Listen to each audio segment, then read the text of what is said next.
of the line. Never was. These are top-of-the-line people at the top of their game. President Xi is a brilliant man. If you went all over Hollywood to look for somebody to play the role of President Xi, you couldn't find it. There's nobody like that. The look, the brain, the whole thing. We had a great relationship. We got along so well. There was a great chemistry we had. Great. We talked about everything. A great chemistry. But people ask me, how smart is she? I said, top of the line. You never met anybody smarter. How smart is Kim Jong-un? Top of the line. You know, people say, oh, this and that. Really smart. You know, when you come out and as a young man at 24, 23, even though he sort of inherits it, most people, when they inherit, they lose it.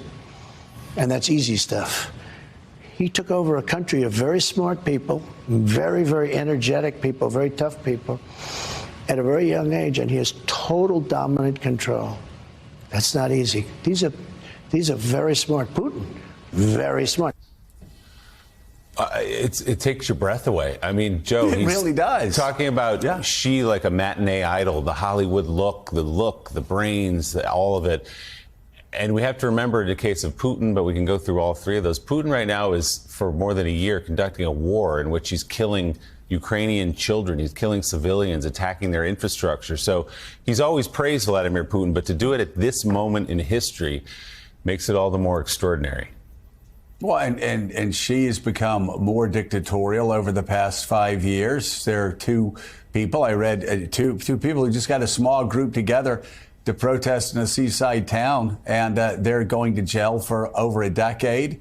You look what Putin did, very smart, really. You seize a Wall Street Journal reporter, very smart. I mean, he's been, again, you look at the people that he praises, and first of all, it's abhorrent that he's praising some of the most evil leaders on the world stage. And this is something that he did starting here in 2015 when he came on our show and talked about how great Vladimir Putin was and how horrible Barack Obama was. And when we said, yeah, but he kills journalists, he kills politicians, he said, well, we kill people too.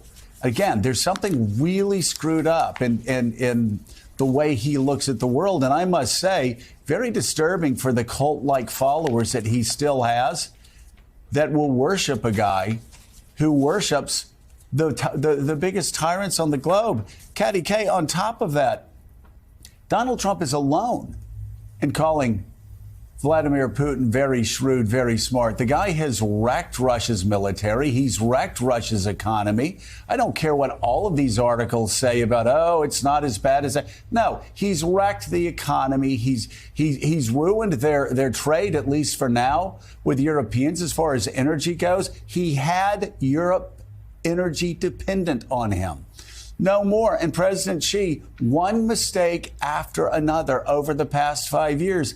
And here's a guy who wants to run for president against Ron DeSantis' COVID lockdowns. He's worshiping President Xi, who had the most tyrannical COVID lockdowns on the globe.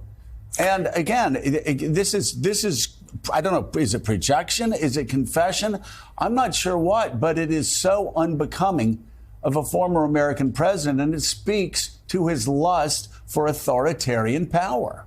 You almost wonder whether he's doubling down on previous positions because he can't bring himself to admit that maybe he was wrong when he was president in his assessment of these authoritarian leaders, and so he has to say, no, I still believe it. But, I mean, you run through the list of what those people have done. President Xi, who has crashed the Chinese economy during the course of his COVID lockdowns, is on the point of, doing exercises where he looks like he really might make a serious attempt on Taiwan. President Putin, who has just managed to expand NATO's border by 800 miles with Russia, doesn't look like a very good strategic move, has lost hundreds of thousands of his own troops in Ukraine in a war that it just hasn't won him anything. And perhaps the most startling at all is his assessment of Kim Jong-un in South Korea, where he says he's totally dominant and that he had inherited this, but he has a very energetic, very smart people. Well, he has a people that is totally oppressed by a police state and risk going into a concentration camp if they do anything in terms of trying to oppose him. And the degree to which Trump admires these leaders who are dictators, and in the case of Kim Jong-un, certainly a really aggressive police state, ruthless leader of his own people. It's astonishing to hear him say this, let alone she's the look, whatever that means, the Hollywood look. I mean, is that really perhaps what it's really all about? That he likes the look and the feel and the power of these people and wishes he had had it himself? Absolutely. That's always what it's about, the look for him. And Michael Steele, we know that Donald Trump continues to grow his lead in this early polling in the Republican primary. Another poll yesterday showed his lead over Ron DeSantis even bigger than it was before the arraignment last week.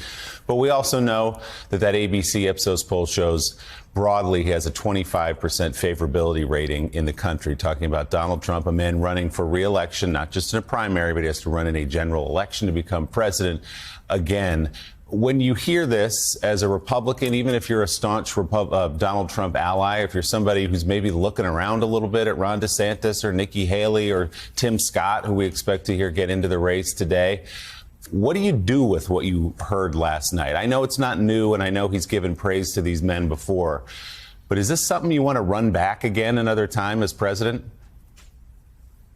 Yeah, I mean, look, from Donald Trump's perspective, first to start with that, so you kind of set the floor. And I think the bottom line is Donald Trump looks at these men and he says, if I had that kind of power, I wouldn't be where I am right now. I wouldn't have to worry about a rogue prosecutor in New York. I wouldn't have to worry about a rogue prosecutor looking into January 6th. January 6th wouldn't have happened because the election would have been a foregone conclusion. The outcome would have been exactly what I wanted it to be. He admires these men for the power he wishes he had. And that's the kind of power he wants to laud over the American people, particularly those who stand in opposition to him, which brings you inside the party. What do they do with this? Well, they will do exactly what they did with it over the last 7 years. Nothing. What do you think they're going to do with it? Who's going to stand up and tell Donald Trump to shut the hell up? He doesn't know what he's talking about, and he is as bad as they are, which is why he shouldn't be within 10 feet of the White House. No one. Not one. Not one. Nikki Haley in her memos, she wrote a memo. She didn't call a press conference. She didn't stand in front of a bank of microphones. She didn't come on Morning Joe and have this conversation with this panel to say exactly what she wrote in a memo to donors. So look, let's understand the landscape here. Nothing changes unless they want to change it. Donald Trump has been, and will be through this cycle, the preeminent political dominant figure in the Republican Party. Why, Willie? Because that's what they want. Yeah. They want him. They like this idea of a powerful leader who can own the libs. Cavorting with dictators and mass murderers, okay, you got to give up something, right? So that's the attitude. There is no leadership that's willing to come to the table, look the American people in the eye and go, we're done. We're checking out of this. All the protestations and the complaints and the whining mean nothing because you end up at the exact same point. So Donald Trump goes on Fox. He sits down with Tucker Carlson, which is laughable in the first place because Tucker hates him passionately. And yet here we are having the conversation with the guy he hates passionately and looking seriously at him and just taking in every word. I mean, so guys, this is where we are with this party at this point. No one's prepared to come into the fore and say enough of this. And this is the direction we want to lead the country. We want to put together a governing majority. These are the policies we want to fight for. There's no Joe Scarborough who's, sitting in Congress and saying, wait a minute, hold up, time out. I get what these guys want to do in the caucus, but that's not what the party should be doing. So, we talk about it, but we end up at the same spot every time.